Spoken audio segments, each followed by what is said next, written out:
Bringing it back. We're going to talk a little Critical Role episode 81. Do you know the title of this episode? The Eve of the Red Moon, which, yes, if you watched our last episode, there was some, title shenanigans. Yeah. This is, in fact, the Eve of the Red Moon. And whenever we do our recap, we like to do that as a separate, we'll cut it out and we'll put it up as a separate video. So if you're watching just that video, if you check the description of this video, we actually have a link to our full discussion. Or if you're listening to the podcast, wherever you listen to podcasts, you can check our YouTube channel to see our full discussion as well. But this episode opens up with the party really having some downtime before moving on to the big mission, the scouting mission of heading to Ruidus. They're making some small talk. Laudna does reveal that she felt like she couldn't be around the shard because of Delilah inside of her. And then also Chetney throws out to the party like, hey, has anybody thought about asking Grandma Morgan for a wish? Which is a 9th level spell in D&D where you can literally remake reality with it. Very Thanos-esque, I guess. To which the party's kind of like, you said that pretty casually. I think FCG's even like, what are you going to do with that? And even Imogen warns Chetney to say, hey, there's typically kind of like a monkey's paw thing that happens there. We segue over to Fern and Ashton, who are effectively testing out their new powers. Ashton has the ability to submerge into the earth and travel through the earth like water. He also has a hulking sort of behemoth craggly form, whereas Fern has a sort of this fiery essence, not unlike Keyless form from Legend of Vox Machina in Campaign 1. It's kind of the vibe that I got from it. And just like Ashton can move through the earth, it seems like Fern has some sort of like very quick, almost instant movement that leaves these black scorch marks into the ground. They also test out their sort of chemistry together with their superpowers, which the players, it's actually a pretty funny bit of, they keep thinking they're going to like make out or something. But anyway, but they do test out their powers together. And there is one moment where Ashton's hammer, which has the jewel affixed in it from way back when they were on Asilra, Ashton has Fern hit it with a scorching ray, and the 3 beams of the scorching ray actually scatter out into 6 separate beams. Mostly satisfied, they head back to the group, and back with the group, they decide that they want to do a shared dream together. It is Imogen, FCG, Laudna, and Orem, I believe, who want to do a shared dream with Imogen, as Imogen effectively wants to spy on the Bloody Bridge again, and more specifically on Ruidus.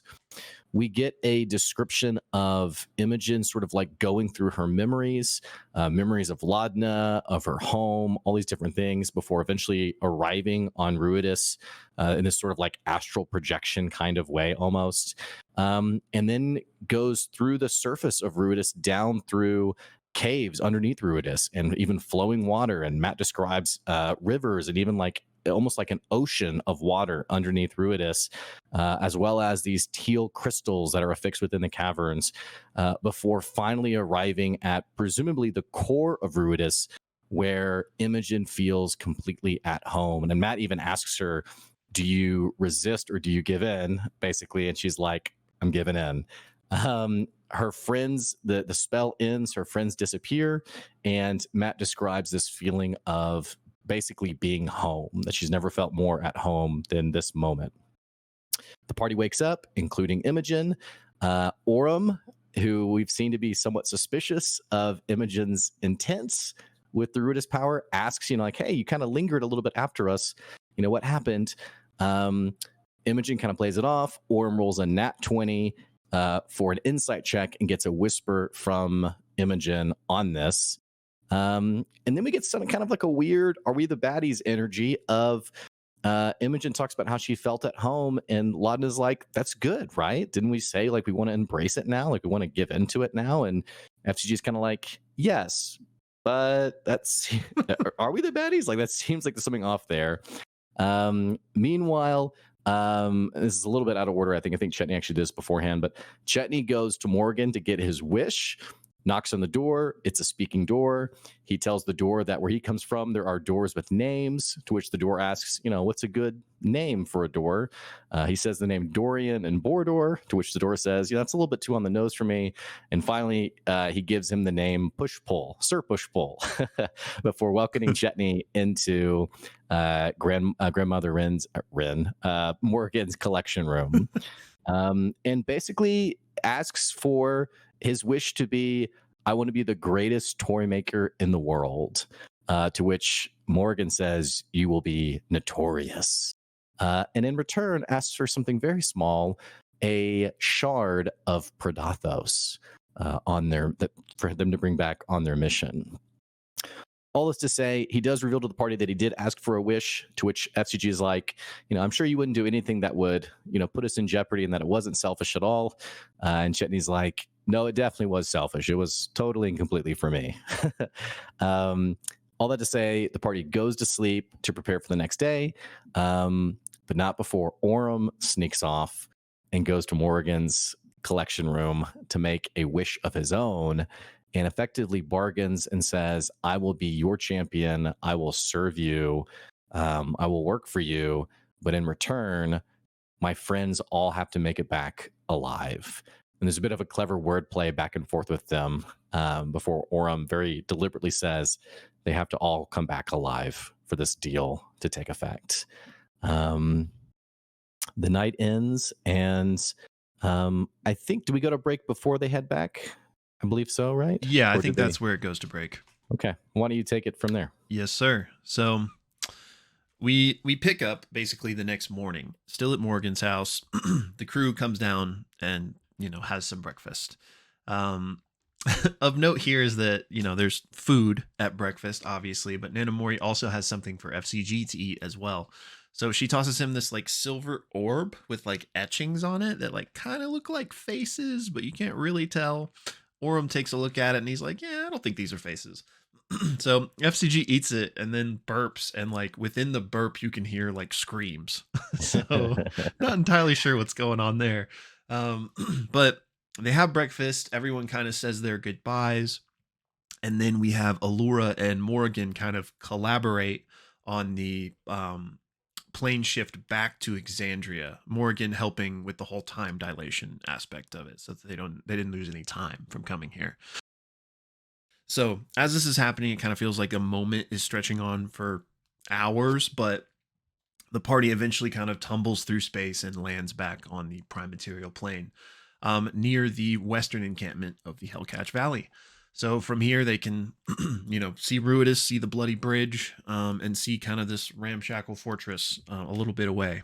And all around there are signs of battle and wreckage, because warfare has begun, but it's still just been this kind of testing of boundaries phase where the Rylora are kind of staying guarding the bloody bridge. There hasn't been like a full-on, butting of heads yet.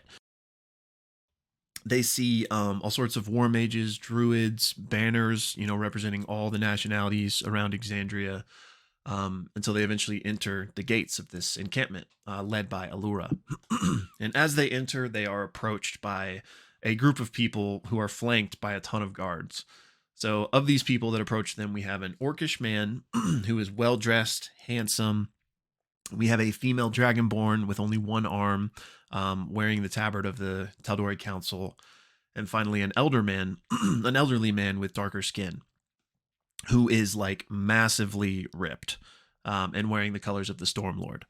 So Allura introduces Bell's Hells to all of these people, essentially, and we find out that the three are Myth-Taker Key Mendozi, Guardian Topher Bratoris. Excuse me, the first one was the first person I described. So Guardian Topher Bratoris is the Dragonborn, and finally Earthbreaker Groon is the ripped elderly guy.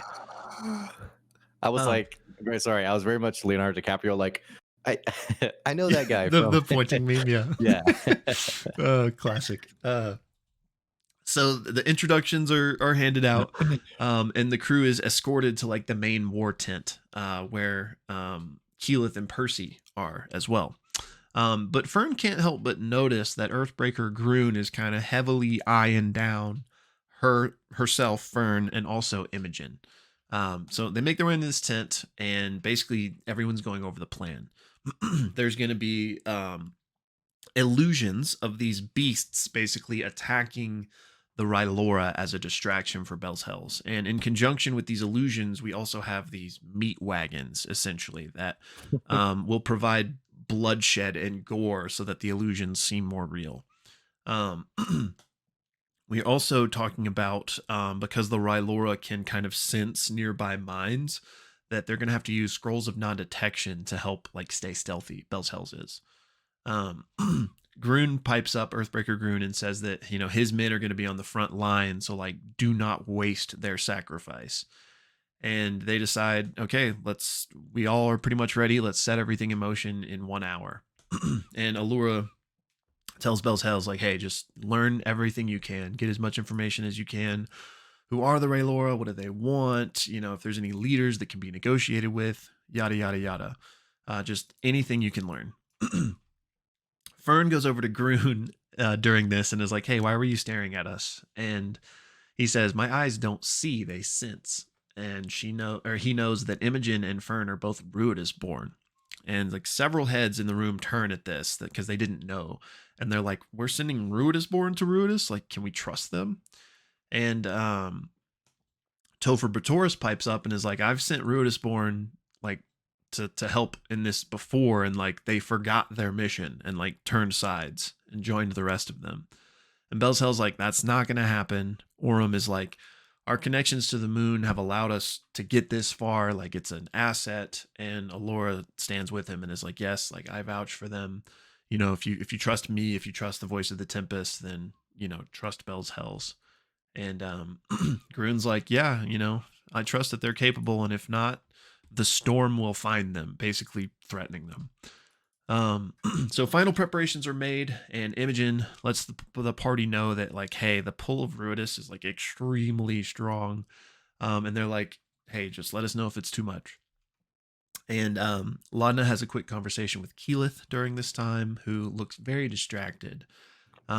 She's kind of just looking at the plans, the site, and she kind of says, we have to set him free. And Laudna kind of wonders if that's why Keyleth is going to be the one escorting them, so that she could potentially help Vax. Keyleth says, no, that's not why. And Laudna rolls an insight check, but she rolls very poorly. Keyleth just says it's her responsibility to the people of this world to help. And if she can also help Vax, like, that's great too. And Laudna's like, well, yeah, but don't forget he's empowering the bridge. So if he's gone, then we might be stuck because, you know, there's no teleportation that works to get to Ruidus. And Keyleth's like, yes, of course it's going to stay until the mission is done. But when it's done, we need to set him free. So after that, preparations are finalized. Earthbreaker Groon approaches Imogen once more and places his hand on her shoulder. And she telepathically is like, what's up? Can I help you? And his voice doesn't answer back, but instead a booming voice that says, you have my eye. There is greatness in you. Do not let us down. And this is the voice of the Stormlord, the deity. Imogen says she won't let them down, and Groon walks away. So Keyleth asks, is everybody ready? And they essentially begin. The meat wagons go off with Allura and Key, who are going to be the illusionists.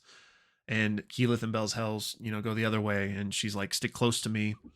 Uses the scroll of non-detection. And then she casts Wind Walk on everyone, which kind of makes them like misty and gives them a fly speed. So they take off flying, kind of arrive and kind of hide in these trees, while the meat wagon illusions begins to conflict with the Rylora. And Keyleth begins casting this spell, like basically causing this huge like storm to approach. So the party put on their kind of vanguard disguises, and just everything kind of gets set off at once. And so Bell's Hells kind of take off towards the gates, hopefully using the distraction to go in unnoticed. And they make stealth checks with advantage and roll extremely well. And that's basically where the episode ends. Again, that was episode 81, The Eve of the Red Moon. If you're just watching the recap, you can find our full discussion linked below. But yeah. Great job. Let's get into it.